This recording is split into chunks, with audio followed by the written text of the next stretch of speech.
Success classes में एक बार फिर से आप सभी का स्वागत है। आज अपन बात करते हैं क्लास 11 फिजिक्स के कुछ मोस्ट इंपॉर्टेंट क्वेश्चंस की एंड टॉपिक की, जो कि आरबीसी बोर्ड, यूपी बोर्ड और एमपी बोर्ड के लिए काफ़ी हेल्पफुल होंगे। और आरबीसी बोर्ड में आपको ऑलमोस्ट यहीं से क्वेश्चन देखने को मिलेंगे, तो एक बार आप इनको अच्छे से तैयार कर लें। आइए चलो स्टार्ट करते हैं। सबसे पहले हम बात करते हैं universal for of gravitational. Gravitational के लिए यूनिवर्सल का मतलब क्या होता है, तो यहाँ पर हमें यूनिवर्सल लॉ के बारे में पढ़ना पड़ता है फॉर दी ग्रेविटेशनल। तो इसको पढ़ने से पहले अपने को पता होना चाहिए कि अपने को इस लॉ को पढ़ने से पहले अपने पास ऐसी दो कोई भी बॉडीज हो जिनका मास क्या हो, m1 एंड m2 हो, और वो दोनों बॉडीज अगर एक दूसरे से r डिस्टेंस पर रखी जाए, ठीक है।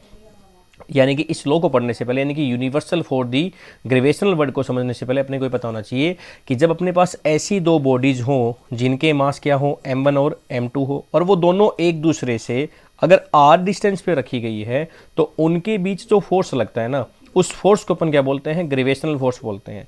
और ये जो ग्रेविटेशनल फोर्स लगता है ना दोनों बॉडीज के बीच में, वो हमेशा अट्रैक्टिव फोर्स होता है। इसका मतलब ग्रेविटेशनल फोर्स का नेचर कैसा हुआ, अट्रैक्टिव नेचर हुआ, ठीक है। ग्रेविटेशनल फोर्स का नेचर कैसा होता है, अट्रैक्टिव नेचर होता है। अब सपोज दैट अपने पास एक बॉडी है जिसका मास क्या है, m1 है, एक अनदर बॉडी है जिसका मास क्या है, m2 है, और दोनों बॉडीज को अगर हमने r डिस्टेंस पे रखा है, तो इनके ऊपर जो फोर्स लगेगा वो हमेशा कौन सा लगेगा, अट्रैक्शन फोर्स लगेगा, और उसी को अपन क्या बोलते हैं, ग्रेविटेशनल फोर्स बोलते हैं। इसका मतलब ये हुआ कि ग्रेविटेशनल फोर्स का जो नेचर होता है वो कैसा नेचर होता है, अट्रैक्टिव नेचर होता है। और ये जो फोर्स होता है, ये फोर्स किस पे डिपेंड करता है, तो हमेशा याद रखना, ये जो फोर्स होता है ये डिपेंड करता है किसके ऊपर, तो force is directly proportional to the product of mass. की जो फोर्स होता है वो हमेशा डायरेक्टली प्रोपोर्शनल होता है किसके, प्रोडक्ट ऑफ मास के। एंड साथ में अपने को ये भी ध्यान में रखना है कि जो फोर्स होता है, जो इनके बीच में जो फोर्स लगता है, ग्रेविटेशनल फोर्स लगता है, ये जो फोर्स होता है ये हमेशा इनके बीच का जो डिस्टेंस होता है उस डिस्टेंस की स्क्वायर के क्या होता है, इनवर्सली प्रोपोर्शनल होता है। तो सेकंड डिपेंडिंग वाली क्या लिखेंगे अपन, inversely proportional to the square of distance are known as universal law of gravitation. और इसी को अपन क्या बोलते हैं, यूनिवर्सल लॉ ऑफ ग्रेविटेशन बोलते हैं, जो कि न्यूटन ने अपने को दिए थे। तो अपने को ध्यान रखना है यहाँ पे कि यूनिवर्सल फॉर ग्रेविटेशनल वर्ड को अगर समझना हो तो अपने को पहले ही पता होना चाहिए कि अपने पास दो बॉडीज हो जिनका मास क्या होना चाहिए, m1 एंड m2 हो, और दोनों एक दूसरे से किस डिस्टेंस पर रखी गई हो, वो r डिस्टेंस पर रखी गई है, तो उनके बीच में जो फोर्स लगता है उसी फोर्स को अपन क्या बोलते हैं, ग्रेविटेशनल फोर्स बोलते हैं। और वो जो फोर्स होता है उसका नेचर हमेशा कैसा होता है, अट्रैक्टिव नेचर होता है, ठीक है। और वो फोर्स हमेशा किसके ऊपर डिपेंड करेगा, इन दोनों मासेज के प्रोडक्ट की, ठीक है। प्रोडक्ट के तो क्या होता है, प्रोपोर्शनल होता है, और इन दोनों मास के बीच का जो डिस्टेंस होता है r, उसकी स्क्वायर की क्या होता है, इनवर्सली प्रोपोर्शनल होता है। तो इस प्रकार इनके बीच जो लगने वाला फोर्स है उसका फॉर्मूला हमारे पास क्या निकल के आता है, यानी उसका मैथमेटिकल एक्सप्रेशन निकल के क्या आता है हमारे पास कि एफ जी जो होता है वो g m1 m2 अपॉन में r स्क्वायर। अब ये यहाँ पे g क्या है, तो इस g को अपन बोलते हैं यूनिवर्सल ग्रेविटेशनल कॉन्स्टेंट, जिसको अपन कैपिटल G से डिनोट करते हैं। एक बार फिर सुन ले, इस G को अपन क्या बोलते हैं, यूनिवर्सल ग्रेविटेशनल कांस्टेंट। अपन इसको डिनोट किससे करते हैं, G से करते हैं, ठीक है। और इसका कुछ फिक्स वैल्यू होता है, तो इस G का वैल्यू क्या होता है, 6.67 into 10 to the raise minus 11 power होता है, ठीक है। यानी 6.67 इंटू 10 की power minus 11 newton metre square upon में क्या होता है, केजी स्क्वायर।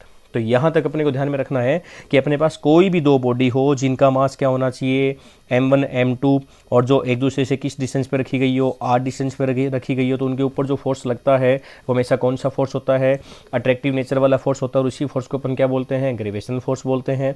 और वो फोर्स किस पे डिपेंड होता है, तो नंबर 1 दोनों मास के प्रोडक्ट के वो क्या होता है, प्रोपोर्शनल होता है, और दोनों मास के बीच का जो डिस्टेंस होता है उस डिस्टेंस की स्क्वायर के वो क्या होता है, इनवर्सली प्रोपोर्शनल होता है। इस प्रकार इन दोनों मासेज के बीच में जो फोर्स लगेगा उस फोर्स का वैल्यू क्या निकल के आता है हमारे पास, मैथमेटिकल फॉर्म उसका क्या निकल के आता है, एक्सप्रेशन उसका क्या निकल के आता है कि एफ जी इक्वल जी m1 m2 अपॉन में r स्क्वायर।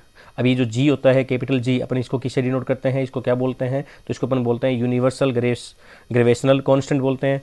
और इसको अपन डिनोट किससे करते हैं, G से करते हैं। इसका वैल्यू कितना होता है, 6.67 into 10 to the power minus 11 newton metre square upon में केजी स्क्वायर। ये इसका क्या होता है, यूनिट होता है। अगर आपसे पूछ ले कि इसका डायमेंशंस फॉर्मूला बताइए, तो अपन इसका डायमेंशंस फॉर्मूला निकाल सकते हैं। इसका जो डायमेंशंस फॉर्मूला होता है किसका, यूनिवर्सल ग्रेविटेशनल कांस्टेंट का, जिसको अपन G से डिनोट करते हैं, इसका जो डायमेंशंस फॉर्मूला होता है अगर वो आपको निकालना हो तो पहले आपको इसका यूनिट पता होना चाहिए। तो G का यूनिट क्या होता है, न्यूटन मीटर स्क्वायर अपॉन में केजी स्क्वायर। अब यहाँ पे न्यूटन क्या है, फोर्स का यूनिट होता है। और फोर्स का आपको डायमेंशंस फॉर्मूला रट लेना है, अच्छे से याद कर लेना है। फोर्स का क्या होता है, m1L1T-2 होता है। अब यहाँ पे मीटर है, मीटर किसको डिनोट करता है, लेंथ को, तो इसका अपन क्या करेंगे, मीटर स्क्वायर का L² कर लेंगे, और यहाँ पे kg स्क्वायर का अपन क्या कर देंगे, मीटर स्क्वायर कर देंगे। तो ये जो मैंने लिखा हुआ है ये तो अपना न्यूटन यानी कि फोर्स का हो गया डायमेंशंस फॉर्मूला, ये मीटर यानी कि L के अंदर डिनोट करते हैं इसको, और kg का अपने क्या लिखा है, मीटर स्क्वायर। अभी मीटर स्क्वायर देखो पावर 2 है, ऊपर से अपन नीचे ले जाएंगे, पावर किस में चल जाएगी, माइनस में चली जाएगी। एक पावर आपके पास है और ये वाली किस में आएगी, माइनस में, दोनों को हमने साथ में लिख दिया।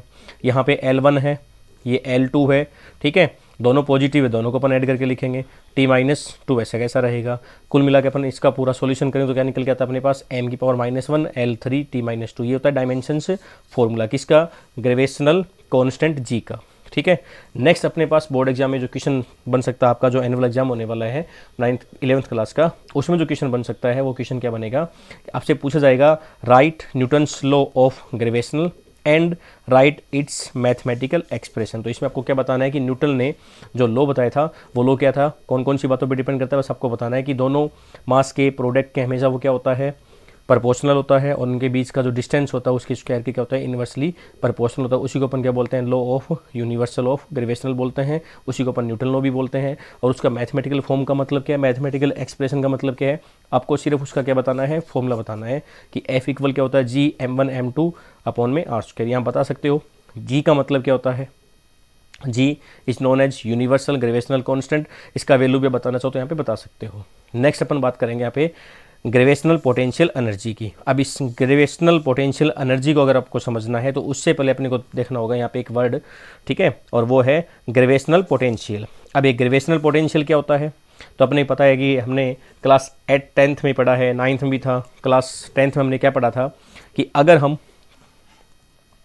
इन्फिनिटी के ऊपर, ठीक है, अगर इन्फिनिटी पे हमारे पास कोई यूनिट पॉजिटिव चार्ज रखा हुआ है और उस यूनिट पॉजिटिव चार्ज को अगर हम इन्फिनिटी से उठाकर, ठीक है, इलेक्ट्रिक फील्ड वहाँ पे होता था, इलेक्ट्रिक फील्ड में रखे किसी पॉइंट तक लेके आते हैं, तो इस इन्फिनिटी से इस पॉइंट तक इस यूनिट पॉजिटिव चार्ज को लाने में जितना भी वर्क डन हम करते थे, उसी वर्क डन को अपन क्या बोलते थे, पोटेंशियल बोलते थे, इलेक्ट्रिक पोटेंशियल बोलते थे।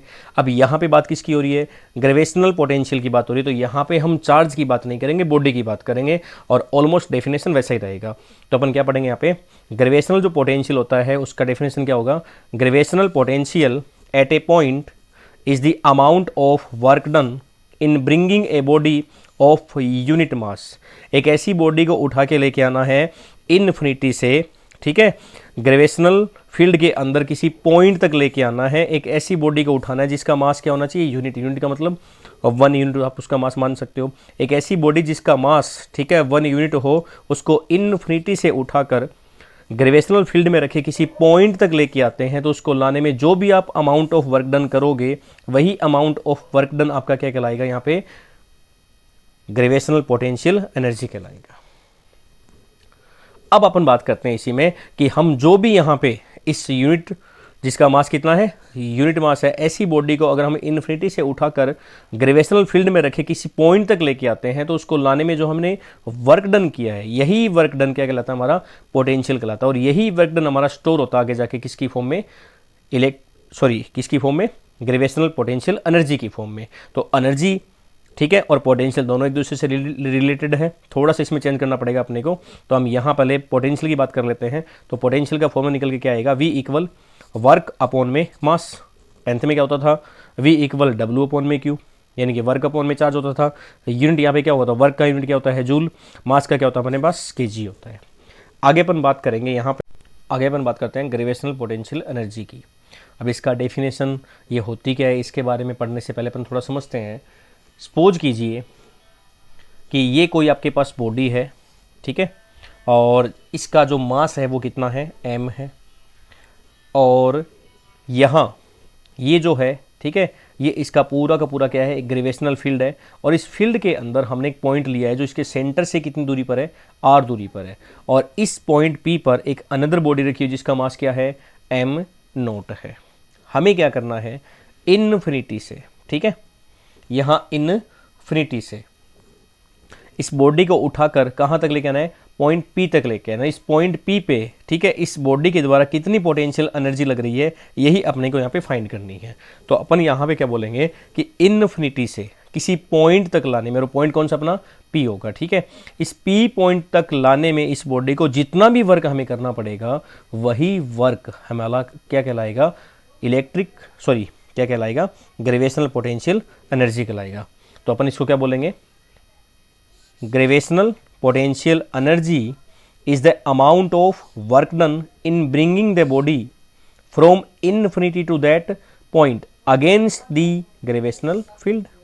ओके, यानी कि ग्रेविटेशनल पोटेंशियल जो एनर्जी होगी हमारी वो क्या होगी, is the amount of work done in bringing the body from infinity to that point. That point का मतलब पॉइंट P तक लेके आना है। किसके अगेंस्ट लेके आ रहे हो आप, अगेंस्ट दी ग्रेविटेशनल फील्ड, ठीक है। उसी को अपन क्या बोलेंगे, is known as gravitational potential energy.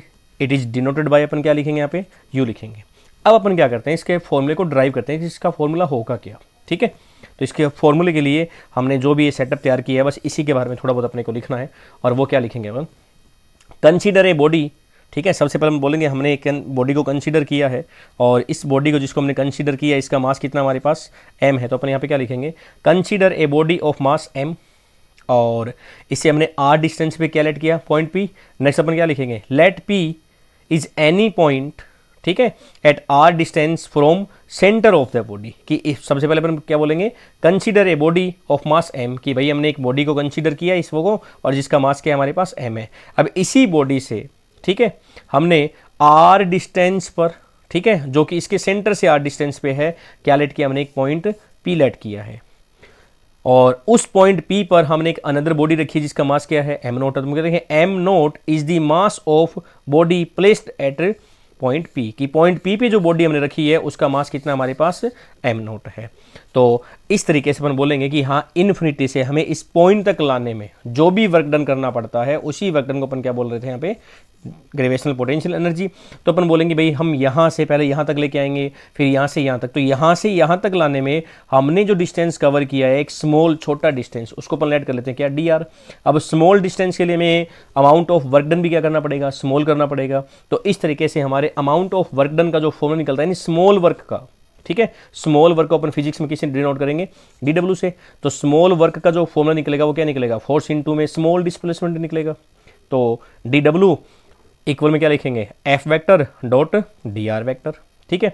अब हमें पता है अकॉर्डिंग टू न्यूटन्स लॉ, ठीक है, F निकालने का फॉर्मूला क्या था, तो अभी हमने पढ़ा था कि जो F होता है वो मास के प्रोडक्ट के प्रोपोर्शनल होता है, एंड उनके बीच का जो डिस्टेंस होता है उसके क्या होता है, इनवर्सली प्रोपोर्शनल होता है। तो यहाँ पे F इक्वल क्या निकल जाएगा, m नोट अपॉन में r स्क्वायर।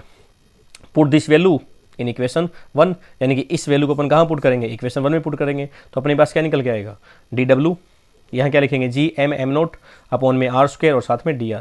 अब बोथ साइड अपन क्या करेंगे, इंटीग्रेट कर देंगे, ठीक है। और बोथ साइड इंटीग्रेट करके अपने को किसका फॉर्मूला फाइंड आउट हो जाएगा, ग्रेविटेशनल पोटेंशियल एनर्जी का। तो अपने को नेक्स्ट क्या करना है, बोथ साइड इंटीग्रेट कर देंगे इसको, ठीक है, यानी इसका समाकलन हिंदी में बोले तो। और वो किसके लिए, टोटल वर्क डन की। तो अपन क्या लिखेंगे यहाँ पे, to find total work done so we integrate equation 2 on both side. तो यहाँ दोनों साइड अपन क्या कर देंगे, इसका इंटीग्रेट कर देंगे। अब यहाँ पे हमने लिमिट क्या लिखी है, इन्फिनिटी टू r, क्योंकि हम बॉडी को कहाँ से उठा रहे हैं, इन्फिनिटी से। कहाँ तक लेके जा रहे हैं, पॉइंट P तक लेके जा रहे हैं, जो कि कितने डिस्टेंस पे था, r डिस्टेंस पे। इसलिए यहाँ पे अपन इसकी लिमिट क्या रखेंगे, इन्फिनिटी टू r रखेंगे। यहाँ पे m note r square dr। अब ये वैल्यू क्या होती है, कॉन्स्टेंट होती है, और जो कॉन्स्टेंट वैल्यू होती है वो हमेशा इंटीग्रेटेड के साइन से क्या चली जाएगी, बाहर चली जाएगी, यानी कि समाकलन के साइन से क्या चली जाएगी, बाहर। तो अपन इसको क्या यहाँ डाल देंगे। अब यहाँ पे बचेगा क्या अपने पास, 1 अपॉन में r स्क्वायर dr। dw का इंटीग्रेट करेंगे, क्या हो जाएगा, इसका w हो जाएगा। जैसे dx का x होता है, dy का y होता है, वैसे dw का क्या हो जाएगा, w हो जाएगा। अब यहाँ पे 1 अपॉन r स्क्वायर है, अपन क्या करेंगे, r स्क्वायर अपॉन में इसको ऊपर ले जाएंगे, पावर किस में आ जाएगी, इसकी नेगेटिव पावर हो जाएगी। नेगेटिव पावर होने के बाद में आपको पता ही है, जब इंटीग्रेटेड साइन के अंदर x की पावर n होता है तो उसका इंटीग्रेट अपन कैसे करते हैं, x जितनी पावर उसमें 1 ऐड कर देते हैं और उतना ही अपन नीचे लिख देते हैं, ये होता है, ठीक है।